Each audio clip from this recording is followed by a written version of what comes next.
যারা হলুদ ও পানি দিয়ে ট্রেন্ডিং ভিডিও করেছেন তারা সাবধান হয়ে যান। এই ব্যাপারে ইসলাম কি বলে এটি মুসলমানদের জানা অত্যন্ত জরুরি। যারা এই ভিডিও করেছেন তারা কি ভুল করছেন তা জানতে পারবেন আজকের ভিডিওতে। যেখানে কোনো কিছু বের হলেই সেটা ট্রেন্ডিং এ চলে যায় ও মানুষকে খুব দ্রুত বশ করে ফেলে, সেখানে দাজ্জালের ফিতনা আপনার জন্য খুবই সহজ হয়ে যাবে। প্রিয় দর্শক, আর কেউ যেন হলুদ ও পানি দিয়ে এই ট্রেন্ডিং ভিডিও না করে অবশ্যই সচেতনতার জন্য ভিডিওটি শেয়ার করে দিবেন এবং আপনি এই ভিডিও করেছেন কিনা সেটা অবশ্যই কমেন্ট করে জানাবেন। তো চলুন বেশি কথা না বলে জানিয়ে দেই হলুদ ও পানি দিয়ে ভিডিও বানানো সে তান্ত্রিক পদ্ধতির কথা। রাসূলুল্লাহ সাল্লাল্লাহু আলাইহি ওয়াসাল্লাম বলেছেন, তোমরা দাজ্জালের ফিতনা থেকে আল্লাহর কাছে আশ্রয় চাও। কিন্তু আমরা এমন একটি যুগে চলে এসেছি যেখানে এআই থেকে শুরু করে সবকিছুই আমাদের খুব সহজে বশ করে ফেলেছে। কোনো একটি ইহুদি পদ্ধতি বের হলেই সেটা আমাদের মুগ্ধ করে ফেলে। এটি দাজ্জালের জন্য খুব বেশি কষ্টকর নয়। দাজ্জাল আমাদের এমন এমন ফিতনার সম্মুখীন করবে যা দেখে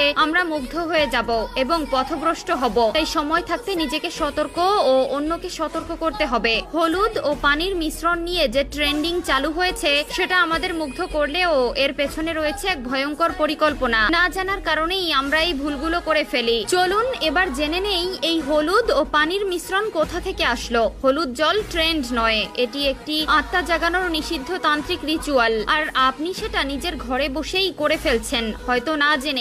আপনি ভেবেছিলেন কাঁচের গ্লাসে হলুদ জল দিলে সুন্দর একটা অ্যাস্থেটিক ভিডিও হবে, ফিল্টার দাও, স্লো মোশন করো, মজা হবে। তাহলে শুনুন, আপনি যা করছেন তা হচ্ছে এক পুরাতন তন্ত্রের সংকেত, যা প্রেত লোকের আত্মাদের কাছে দরজা খোলার আহ্বান হিসেবে বিবেচিত হয়। প্রাচীন এক রিচুয়ালে বলা হয়েছে হলুদ প্লাস জল প্লাস কাঁচ তমসা দারোহন, অর্থাৎ অন্ধকার থেকে আত্মার আগমন। এই রিচুয়ালের তিনটি স্তম্ভ: 1 কাঁচ, আত্মার প্রবেশ পথ; 2 জল, আত্মার চলাচলের মাধ্যম; 3 হলুদ, আত্মাকে আহ্বানের সংকেত। আর আপনি সেই আহ্বানকারী। হ্যাঁ, আপনি ডাক দিয়েছেন, যদিও আপনি তা জানেন না, কিন্তু তারা জানে কে ডেকেছে।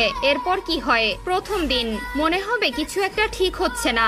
দ্বিতীয় দিন ছায়া দেখবে অথচ কেউ থাকবে না। তৃতীয় দিন আয়নার দিকে তাকাতে ভয় লাগবে। চতুর্থ দিন জানালার পাশে নিঃশ্বাস পড়ার শব্দ। পঞ্চম দিন মাথা ভারী, ঘুম উধাও, শরীর দুর্বল। সবচেয়ে ভয়ঙ্কর ব্যাপার, এই রিচুয়াল একবার চালু হলে কেবল রুকিয়া ও বিশেষ কিছু আমল দিয়েই বন্ধ করা যায়। আর আপনি যদি এই ভিডিও আবার বানান, প্রতিবারই নতুন এক ছায়া, নতুন ভয়াবহতা আপনার দিকে ধেয়ে আসবে। ইসলামের দৃষ্টিতে তোমরা শয়তানের পদাঙ্ক অনুসরণ করো না, নিশ্চয়ই সে তোমাদের প্রকাশ্য শত্রু। সূরা বাকারা আয়াত 168। ভাই ও বোনেরা, সোশ্যাল মিডিয়ায় ট্রেন্ড সবসময় নিরাপদ নয়। অনেক কিছু আছে যা মজা নয়, বরং আত্মার সাথে জড়িত অশুভ আহ্বান। সুতরাং আল্লাহ তাআলা আমাদের রক্ষা করো। আমি তো শুধু ট্রেন্ড অনুসরণ করছিলাম, এই ধরনের কথা বলে তখন আর কোনো লাভ হবে না। তাই আসুন ট্রেন্ড অনুসরণ বন্ধ করি, নিজে বাঁচুন, অন্যকে সতর্ক